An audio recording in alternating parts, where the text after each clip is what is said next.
தமிழ்நாட்டுக்கு கொடுக்க வேண்டிய அந்த 2150 கோடியை குஜராத்துக்கும் உத்தரப்பிரதேசத்துக்கும் பிரித்து கொடுத்துருவோம்னு ஒன்றிய அமைச்சர் சொல்லியிருக்கிறார்.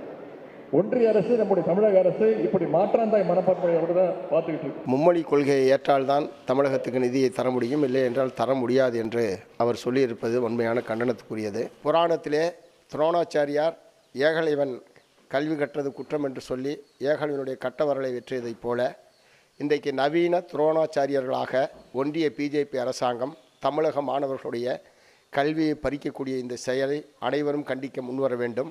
ஒன்றிய பிஜேபி அரசாங்கத்துடைய தமிழகத்துக்கு எதிரான இந்த போக்கை எதிர்த்து வலிமிக்க கூட்டு போராட்டத்தை நடத்துவதற்கும் தமிழ்நாடு முதலமைச்சர் அவர்கள் முன்முயற்சி எடுக்க வேண்டும்.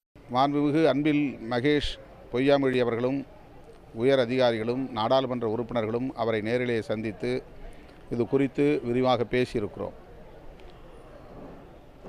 அப்போதும் அவர் பிடிவாதமாகத்தான் பதில் சொன்னார்.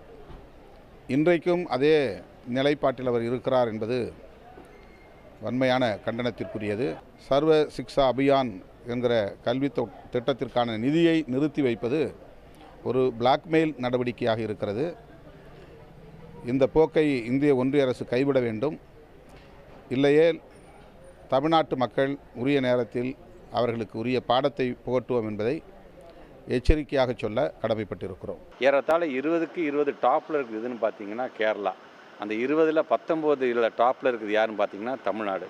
2152 கோடி ரூபாயை யார் பெற்று தந்தாலும் அதுக்கான உரிய அந்த மதிப்பை அவர்களே எடுத்துக்கொள்ளட்டும். 40 லட்சம் மாணவர்களுக்கான ஒரு எதிர்காலம் சம்மந்தப்பட்டது. ஏன் மும்மொழி கொள்கையை ஏற்றுக்கிட்டாதான் என்ன, ஏன் உலகம் முழுவதும் ஏற்றுக்கிட்டு இருக்கீங்க அப்படின்னு சொல்லும்பொழுது நாங்கள் எந்த விதத்தில் குறைஞ்சி போயிட்டோம் அந்த இருமொழி கொள்கையை நாங்கள் கடைபிடிப்பதனால.